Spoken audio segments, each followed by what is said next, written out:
আমি 20 বছর এত অন্যায় করেছি, এত মুসলমানের ক্ষতি করে, ইসলামের ক্ষতি পৃথিবীর জমিনের ভিতরে করেছি। আমি এত ক্ষতি করেছি, আমার মতো পৃথিবীর জমিনের ভিতরে ইসলামের কেউ ক্ষতি করে নাই।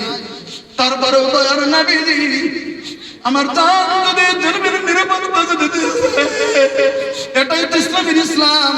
সঙ্গে সঙ্গে নবীর কাছে কালেমা শাহাদাত পাঠ করে আল্লাহর নবীর কাছে বায়াত হয়ে সঙ্গে সঙ্গে মুসলমান হয়ে যায়। একবার সুবহানাল্লাহ বলেন। মুসলমান হয়ে গেল। সেদিন ঘোষণা দিয়েছিলেন, হুজুর আমি আপনার কাছে একটা ঘোষণা দিলাম, আমার জীবনে আমি 20 বছরের জীবনে আমি যে অর্থ খরচ করেছি ইসলামের বিরুদ্ধে, আজ আপনার কাছে ওয়াদা দিয়ে দিলাম আমি যতদিন বেঁচে থাকবো তার ডাবল ডাবল আমি ইসলামের জন্য পৃথিবীর জমিনে খরচ করব। একটা বার সুবহানাল্লাহ করেন না? একদম ময়দানে মক্কাতে আলোচনা হচ্ছে গো নবী সাল্লাল্লাহু আলাইহি ওয়াসাল্লাম। আমি যতদিন আল্লাহ আমাকে বাঁচিয়ে রাখবে হুজুর আজকে ওয়াদা দিলাম তার ডাবল ডাবল আমি ইসলামের জন্য খরচ করব। আপনার কাছে ওয়াদা দিলাম হুজুর আমার জীবনে আমি যত ইসলামের বিরুদ্ধে যুদ্ধে যোগদান করেছি আপনার কাছে ওয়াদা দিলাম আমার জীবনে যদি আমি বেঁচে থাকি ইসলামের যে কোনো যুদ্ধ যদি হয় প্রত্যেকটা যুদ্ধে শামিল হয়ে আমি তার থেকে বেশি যুদ্ধ পৃথিবীর জমিন ইসলামের পক্ষে করে যাব। আমি ওয়াদা দিলাম হুজুর। এরকম করে ইসলামের কাজ করতে শুরু করে দিলেন। জাগা আমি আর বাড়তি কথা বলতে চাই না। এরকম করে করে 3য় বছরে আল্লাহ নবী সাল্লাল্লাহু আলাইহি ওয়াসাল্লাম ইন্তেকাল করলেন। 63 বছর জিন্দেগিতে আল্লাহ রাব্বুল আলামিনের নবীর ইন্তেকালের পরে খলিফাতুল মুসলিমিন তখন হযরত আবু বকর সিদ্দিক রাদিয়াল্লাহু আনহু। আবু বকরের 2 বছর জিন্দেগি চলে গেল। তারপরে খলিফাতুল মুসলিমিন হযরত ওমর ফারুক রাদিয়াল্লাহু আনহু 634 খ্রিস্টাব্দে হযরত ওমর খলিফা হলো পৃথিবীর জমিনে মুসলিম জাহানের খলিফা।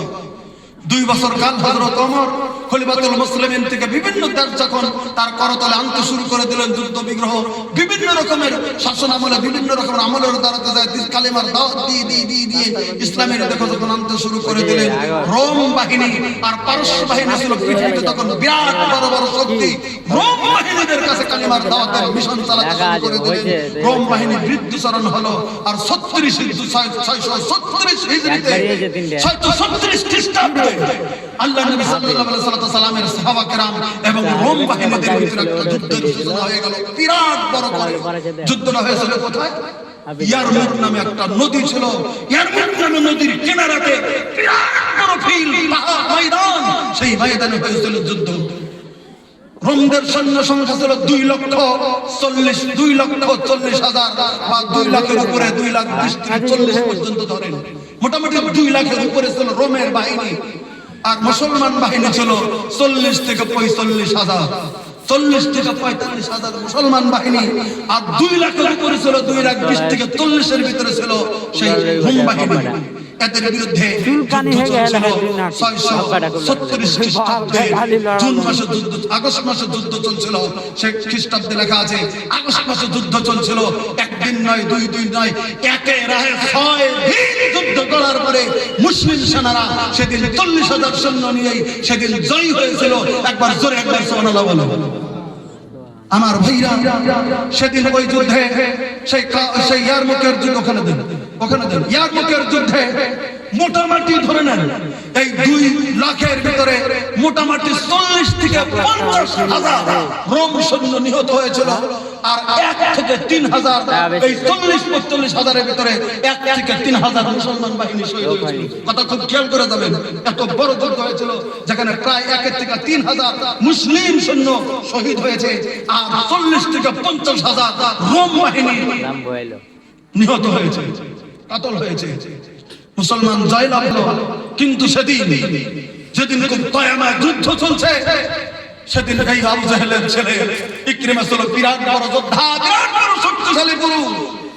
আর ওই যুদ্ধের নেতৃত্ব ছিল হযরত খালিদ বিন ওয়ালিদ রাদিয়াল্লাহু তাআলা ছিল, আবু উবাইদা বিন জাররাহ রাদিয়াল্লাহু তাআলা ছিল, হযরত আবু হুরায়রা ছিল। এরকম করে নাম করা সাহাবী ওই যুদ্ধ ছিল। আর তখন উনি সকালবেলা বলতেছেন, আমি যাব আজকে ফিল্ডে, একদম বিক্রমের সঙ্গে আমি ভিতরে ঢুকে যাব। হযরত খালিদ বিন ওয়ালিদ বললেন, ইকরিমা না না না, তুমি যাও না, তুমি যদি শহীদ হয়ে যাও আমাদের মুসলমানদের প্রচুর ক্ষতি হয়ে যাবে। তখন বললেন খালিদ বিন ওয়ালিদ, তুমি তুমি বিশ্বনবীর সঙ্গে অনেক যুদ্ধে তুমি সামিল হয়েছ, আমি তো হইতে পারিনি। আমি আজকে দেখিয়ে দিতে চাই যুদ্ধ কাকে বলে। আমি আজকে দেখিয়ে দিতে চাই আমি ভিতরে যুদ্ধ। সকালবেলাতে 40,000 সেনাবাহিনীর ভিতরে ডাক দিয়ে দে, কে আছে?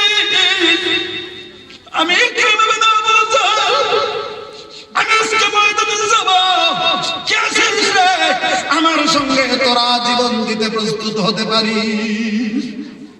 এই কথা যখন বললেন, একজন নয়, দুইজন নয়, 40,000 সাহাবীদের ভিতরে 400 সাহাবী জান দেওয়ার জন্য ইকরিমার সঙ্গে তারা হাত উত্তোলন করে দিয়েছে। সুবহানাল্লাহ। কয়জন বললাম? কয়জন? 400 সাহাবী এরা রেডি হয়ে গেল। খালিদ বিন ওলীদ মানা করার পরেও বললেন, না না, আমি নবীর জন্য, আমি নবীকে আল্লাহকে সন্তুষ্টির জন্য, দিনকে রক্ষার জন্য আমি ময়দানের ভিতরে চলে যাব। এমন ভাবে ময়দানের ভিতরে চলে গেলেন, ভিতরে ঢুকে গেলেন। এমন করে যুদ্ধ চলছে। বিরাট বড় কঠিন দিন ছিল, গরমের মৌসুম ছিল। অন্তর শুকিয়ে জমিনের ভিতরে যেমন কাঠ হয়ে গেছে, তার মধ্যে দিয়েও জমিনের ভিতরে যুদ্ধ চালিয়ে এমন একটা পরিস্থিতি হয়ে গেল, ওই যে জমিনের ভিতরে ইকরামা বিন আবু জাহল জমিনের ভিতরে যেমন পড়ে যে জানটা বের হবে অবস্থার মতো হয়ে যায়। যখন অবস্থা হয়ে গেল, ইকরামা বিন আবু জাহল ময়দানের এক জায়গাতে পড়ে আছে। আর একটা লোক ছিল আল হারিস বিন হিশাম, তিনি একজন বড় নেতা লোক। তিনি ইকরামার সঙ্গে ছিল। একটু দূরে তার লাশের মতো পড়ে আছে, জানটা ডকডক করতে বেরিয়ে যাওয়ার সময় হয়ে গেছে। আর একটা সাইডে আর একজন বিরাট বড় একজন সাহাবী, তিনি আইয়াস বিন আবি রাবিয়া, তিনি একটা সাইডের ভিতরে পড়ে আছে। আর অন্যান্য সাহাবী অন্য জায়গায় পড়ে আছে। সেটা আমি বলছি না, এই 3জন লোকের কথা বলছি যারা কিতাবের ভিতরে শরণার্থিত ভাবে লেখা রয়েছে। একটা হলো ইকরামা বিন আবু জাহল, আর একটা হযরত আইয়াস বিন আবি রাবিয়া, আর একটা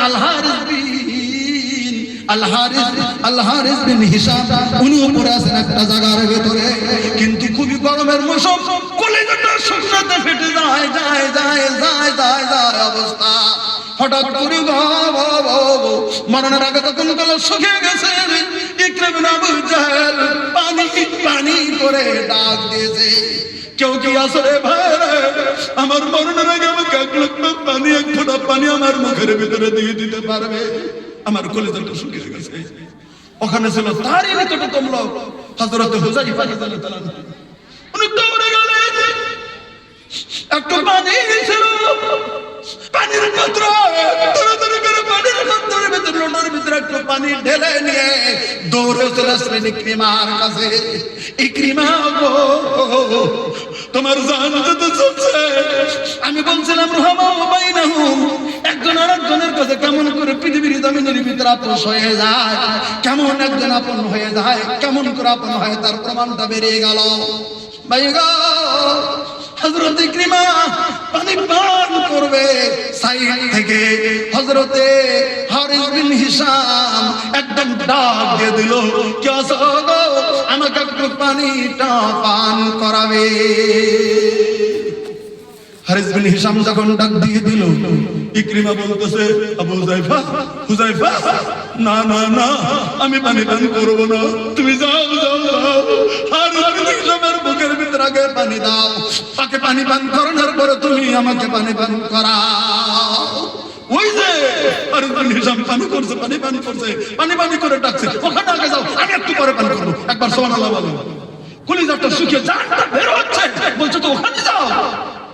এতক্ষণ পানি করে না, হযরত হুযায়ফা দাঁড়ালেন হারিস বিন হিশামের দিকে, দৌড়ে চলে গেলেন হারিস বিন হিশামের কাছে, না পানি না, এই পানি না, পান করুন।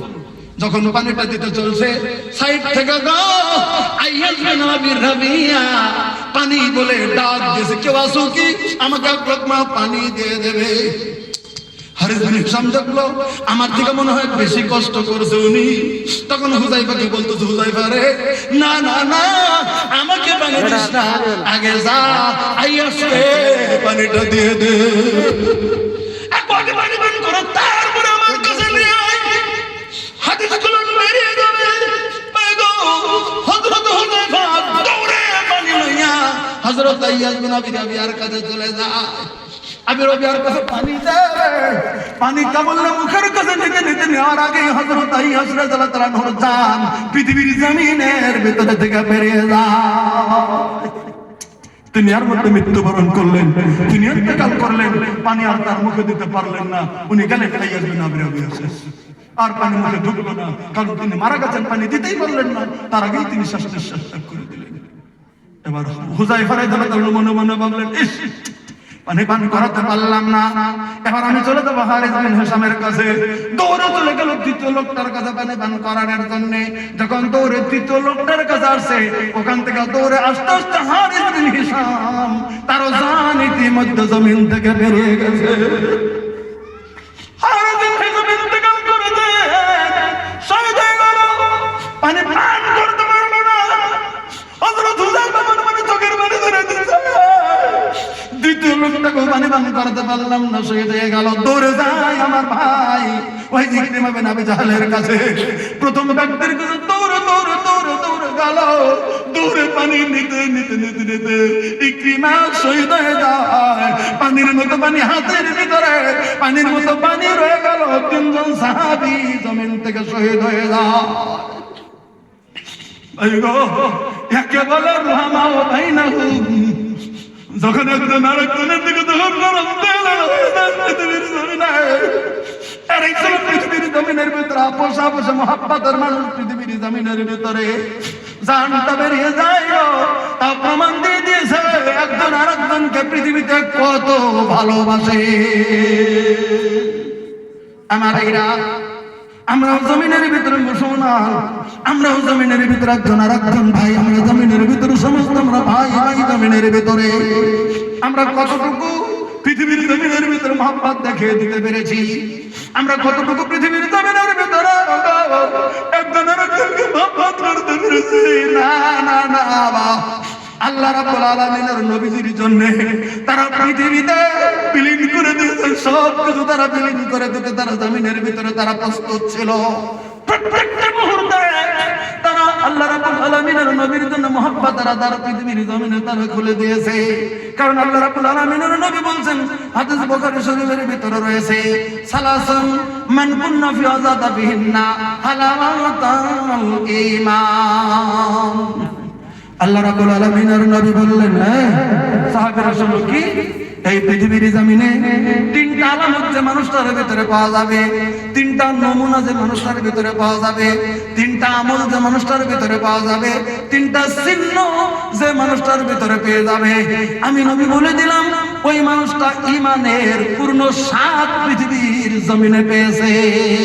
একটা বার সুবহানাল্লাহ বলেন। তিনটা আলামত পাওয়া যাবে। এক নাম্বার আলামত কি, আইয়াকুন আল্লাহ ওয়া রাসূলুহু আহাব্বা ইলাইহি মিম্মা সাওয়াহুমা। আল্লাহ রাব্বুল আলামিনের নবী বললেন, গোটা পৃথিবী যদি একদিকে করে দেওয়া হয়, আল্লাহর নবীকে যদি একদিকে দিয়ে দেওয়া হয়, প্রকৃত যারা ঈমানদার আল্লাহর নবীকে তারা গ্রহণ করবে, গোটা পৃথিবী ছেড়ে দিয়ে দেবে, গোটা পৃথিবী ছাড়বে, দেশের মন্দির তো ছাড়বে, দেশের সব পৃথিবীর সমস্ত দৌলত ছেড়ে দেবে, গোটা পৃথিবীর সমস্ত মানুষ ছেড়ে দেবে, গোটা পৃথিবীর সব কিছু ছেড়ে দেবে। আল্লাহ রাব্বুল আলামিনের নবীকে তার পৃথিবীতে প্রথম স্থান দেবে। সেই লোকটা যদি দিতে পারে, তাহলে লোকটা পৃথিবীতে জানেন ঈমানের স্বাদ পেয়েছে। একটাবার সুবহানাল্লাহ বলে। আল্লাহ রাসূল সাল্লাল্লাহু আলাইহি ওয়াসাল্লাম এক নম্বরে বললেন। নাম্বার 2, ওমান আহাব্বা আবদান লা ইউহিব্বুহু ইল্লা লিল্লাহ। আল্লাহ রাব্বুল আলামিন নবী সাল্লাল্লাহু আলাইহি ওয়াসাল্লাম বলেন হাদিস বুখারীতে, পৃথিবীতে একটা মানুষ যদি পৃথিবীতে কোনো মানুষকে ভালোবাসে, ওই মানুষটা ভালোবাসবে শুধু আল্লাহ রাব্বুল আলামিনের সন্তুষ্টির জন্য। আল্লাহর সন্তুষ্টির জন্য যাকে ভালোবাসলে আল্লাহ রাজি হবে, যাকে ভালোবাসলে আল্লাহ খুশি হবে, যাকে ভালোবাসলে আল্লাহ সন্তুষ্টি থাকবে, যাকে ভালোবাসলে আল্লাহর দ্বীন কায়েম হবে, যাকে ভালোবাসলে পৃথিবীতে আল্লাহ রাজি খুশি হয়ে যাবে, পৃথিবীতে ওই লোকটা তাকেই ভালোবাসবে যাকে ভালোবাসলে আল্লাহ খুশি হবে। এমন লোককে ভালোবাসলে শুধু ভালোবাসবেন যাকে ভালোবাসলে আপনার দুনিয়া শুধু কামাই হবে, আখিরাত জিরো হবে না। যাকে ভালোবাসবেন সে গরিব হোক ধনী হোক, তার কাছে ইসলাম আছে কিনা, তার কাছে দ্বীন আছে কিনা, সে যদি গরিব হয় তার কাছে আপনার ভালোবাসা দিন, সে যদি ফকিরও হয় তার কাছে ভালোবাসা দিন, সে যদি ঠিকঠাক নেওয়ালা হয় তার কাছে ভালোবাসা দিন। আপনাকে দেখতে হবে এই লোকটাকে যদি আমি ভালোবাসি আল্লাহ আমার প্রতি রাজি থাকবে, এই লোকটাকে যদি আমি মহব্বত করি আল্লাহ আমার প্রতি রাজি হবে, এই লোকটাকে যদি আমি ভালোবাসি আল্লাহ আমাকে ভালোবাসবে। আল্লাহ নবী সাল্লাল্লাহু আলাইহি ওয়াসাল্লাম বললেন, আমান আহাব্বা আবদান লা ইউহিব্বু ইল্লা লিল্লাহ। পৃথিবীর জমিনে কেউ যদি কাউকে ভালোবাসে একটা উদ্দেশ্য ভালোবাসবে, আমি ওই লোকটাকে ভালোবাসলে আল্লাহ আমাকে ভালোবাসবে। এই নিয়তে যদি পৃথিবীর জমিনের ভিতরে ভালোবাসে তাহলে আল্লাহ তাআলা নবী সাল্লাল্লাহু আলাইহি ওয়াসাল্লাম বললেন ওই লোকটা ঈমানের স্বাদ পেয়েছে। 3 নম্বরে বললেন আমান ইয়াকরা ইয়াউদা ফিল কুফরি কামা ইয়াকরা ইউযফা ফিন নার। পৃথিবীর জমিনে একবার ঈমান পাওয়ার পরে আমরা কুফরি লাইন অতদিন যেতে পারি না, কুফরি লাইন আমাদের অত দূর আমাকে জমিনের ভিতরে দূরে থাকতে হবে। যেমন জ্বলন্ত আগুনে ঝাঁপ দিতে আমরা ভয় করি, যেমন আমরা জ্বলন্ত আগুনে কোনো মুহূর্তে ঝাঁপ দিতে চাই না। আমরা যদি আগুনের কাছে চলে যাই আমাদের জীবনটা নষ্ট হয়ে যাবে, ওই জন্য আমরা আগুনের কাছে যাব না। কারণ আমরা খুব ভালো করে জানি আগুনের কাছে গেলে আমাদের ঈমান নষ্ট হবে, আমরা আগুনের কাছে যাব না। আমরা আগুনে ঝাঁপ দিলে আমরা মরে যাব, আগুনের কাছে যেমন যাব না। আমরা যদি পৃথিবীতে একবার মুসলিম হয়েছি আমরা কুফরিকারীদের দিকে কুফরিকারদের দিকে ততক্ষণ পর্যন্ত যাব না যে আমরা ওখানে গেলে আমি আগুনে পড়ে যাব। আগুনকে ভয় করে যেরকম দূরে থাকো কুফরি কাম থেকে আমাদেরকে তত দূরে থাকতে হবে। এরকম যদি ধ্যান ধারণা নিয়ে পৃথিবীর জমিনে যদি আমরা বাঁচতে পারি, আল্লাহ নবী সাল্লাল্লাহু আলাইহি ওয়াসাল্লাম বলেছেন তাহলে ঈমানের পূর্ণ স্বাদ পৃথিবীর জমিনে ওই লোকটা পেয়েছে। একটা বার জোরে সুবহানাল্লাহ বলে। আমার ভাইরা আমি লম্বা আলোচনা এগিয়ে যাব না, রাত্রি অনেক হয়ে গেছে। আমি শুধু বলে দিতে যাব আমরা যতদিন বেঁচে থাকবো পৃথিবীর জমিনে আল্লাহ আল্লাহ রাসূলের তরিকাকে বাঁচিয়ে রেখে পৃথিবীর শেষ নিঃশ্বাস পর্যন্ত আল্লাহ তাআলা আমাদেরকে থাকার তৌফিক দিক। একবার জোরে আল্লাহ আমিন বলুন। আল্লাহ নবী সাল্লাল্লাহু আলাইহি ওয়াসাল্লামের জামানায় নবীর কথা শুনতেন কত। আল্লাহ নবী সাল্লাল্লাহু আলাইহি ওয়াসাল্লাম মসজিদে নববীতে আছেন, মসজিদে নববীর কাছে আছেন। একটা সাহাবী দৌড়ে চলে আসেন আল্লাহ নবী সাল্লাল্লাহু আলাইহি ওয়াসাল্লামের কাছে। একটা সাহাবী চলে আসেন, জওয়ান সাহাবী, জওয়ান লোক নবী সাল্লাল্লাহু কাছে এসেছেন, এসে তার মায়ের রিপোর্টটা জমা দিচ্ছেন আল্লাহ নবী সাল্লাল্লাহু কাছে। বলবেন মায়ের রিপোর্ট কি জমা দিচ্ছে? উনি এসে বলছেন হুজুর আমার মা ভালো ছিল। দেখেন নিজের মা আপন মার কথা বলছে। আমার মা ভালো ছিল, আমার মা নামাজি ছিল, আমার মা পরহেজগার ছিল, আমার মা দানকারী ছিল, আমার মা রোজাদারিনী ছিল, আমার মা যাকাতদানী, সব গুণ মায়ের গুণ বর্ণনা করছে। বর্ণনা করার পরে আল্লাহ নবী সাল্লাল্লাহু আলাইহি ওয়াসাল্লামের কাছে বলছেন, বুখারীর কিতাবুল জানাইজ হাদিসটা আছে। আল্লাহ নবী সাল্লাল্লাহু আলাইহি ওয়াসাল্লামের কাছে বললেন হুজুর ইন্না উম্মি ইবতুলিতাত নাফসুহা। হুজুর গো ইয়া রাসূলুল্লাহ আমার মা হঠাৎ করে ইন্তেকাল করে গেলেন। ইন্না উম্মি ইবতুলিতাত নাফসুহা, আমার মা হঠাৎ করে ইন্তেকাল করেছে। হার্ট অ্যাটাক হয়ে অনেক মানুষ মারা যায় কি যায় না বলে, হঠাৎ করে হার্ট অ্যাটাক হলো, হঠাৎ করে মারা গেল, কথা বলতে পারলো না, কিছুই করতে পারলো না, হঠাৎ করে করলো, হঠাৎ করে মারা গেল। কথা বলার মতো শক্তি হয়নি, হার্ট অ্যাটাক হয়ে গেছে, কথা বলার শক্তি না, লোকটা মারা গেছে। এই লোকটার মা তেমন করে মারা গেছে। এই রিপোর্টটা শুনে সাল্লামের কাছে দিচ্ছেন ইন্না উম্মি ইবতুলিতাত নাফসুহা, আমার মা হঠাৎ করে হার্ট অ্যাটাকে মারা গেছে। হুজুর তবে আমার ধারণা আমি 100% আমি 100% আমার ধারণা 100% আমি জানি আমার মা যদি কথা বলতে পারতেন, এরকম যদি মারা না যেতেন, আমার মা যদি কথা বলতে পারতেন, কথা বলার সক্ষমতা যদি মার থাকতো, মা যদি কথা বলার শক্তি থাকতো, লাতা সাদ্দাকা, আমার মা অজস্র দান করতো পৃথিবীর জমিনে। এটা আমি জানি, আমার মা অজস্র দান করতো পৃথিবীর জমিনে। যদি আমার সঙ্গে যদি কথা বলার সক্ষমতা থাকতো, অসুখ হয়ে যদি এক সময় কথা বলতে পারতেন, আমার মা অজস্র দান করতেন। কিন্তু মাঝে মাকে দাফন করে দিয়েছি। ইয়া রাসূলুল্লাহ একটা মাসলা জানার জন্য আপনার কাছে এসেছি। চান্দা করবে মাসলাটা কি? চলে আসবে না, একজন ফাহাল লাহা আজরুন ইন আফাতু সাদ্দাকতু আনহা। পয়সা উঠাবে না, লক্ষ হুজুর গো আমি আপনার কাছে একটা মাসলা জানার জন্য চলে এসেছি। মাসলাটা কি নবী গো? মাসলাটা হলো এবার আমি তার ছেলে জমিনের ভিতরে বেঁচে আছি কত রোদের নবী আমার জানা আমি পৃথিবীর জমিনে আমার মার জন্য মার নামে পৃথিবীর জমিনে কিছু যদি খয়রাত করে যায় ডাইরেক্ট মার নামে যদি দিয়ে দেই, দেখেন প্রশ্নটা কি, ডাইরেক্ট মার নামে মার আমি যদি ডাইরেক্ট মার নামে কোনো কিছু দেই, আল্লাহ আকরাম ইন আবাদ সাদ্দাকানা, আমি যদি মার তরফ থেকে মার নামে যদি ডাইরেক্ট খয়রাত করে দেই, আমার মা কি নেকি পৃথিবীর জমিনে আজকে তো কবরে শুয়ে আছে, আমার মা নেকিটা পাবে কি না? আমার মা কি পাবে? আল্লাহ রাব্বুল আলামিনের নবী বললেন, হাদিস বুখারী, আল্লাহর নবী জবাব দিলেন সাহাবা কেরামের মোকাবেলাতে, সাহাবী রে তুমি আমাকে প্রশ্ন করেছো, তুমি ছেলে হইয়া মার নামে যদি তুমি কোনো কিছু যদি দাও, তুমি নাকি তোমার মা পাবে কিনা? আমি নবী ঘোষণা দিয়ে দিলাম, সাহাবী জেনে রাখো রে, তুমি যদি তোমার মার নামে যদি তুমি দিয়ে দাও, আমি নবী বলে দিলাম এই নেকিটা ডাইরেক্ট তোমার মা কবরে পেয়ে যাবে। হাদিস বুখারী বানাতে কথা, এই হাদিস প্রমাণ করে পৃথিবীর জমিনে কোন সন্তান, কোন মায়ের সন্তান, কোন বাবার সন্তান পৃথিবীর জমিনে বাবার নামে মার নামে যদি পৃথিবীর জমিনে মা বাবা যদি কবরে থেকে যায়, যদি কোনো কিছু খয়রাত করে দাও, ডাইরেক্ট নেকিটা বাবা মার কাছে পৌঁছে যায়। একটা বার সুবহানাল্লাহ ভালো করছে। এই হাদিসের শুধু আপনার হয়তো এখন 50টা লোক বসে আছে, এই 50টা লোকের ভিতরে আমি যখন জুলুম না আমি আমার একটা হাত কলট করেছি, যার বাবা পৃথিবী থেকে মারা গেছে কবরে, যার মা কবরে, বাপ পয়সা আছে মানে জন্য টাইম থাকে, একটা লোক খালি 500 টাকা দেবে, দোয়া করবো, আমি হাতটা ধরবো আর দোয়াটা করবো। আমি জুলুম করছি, বাবা মাটা কবরে আছে,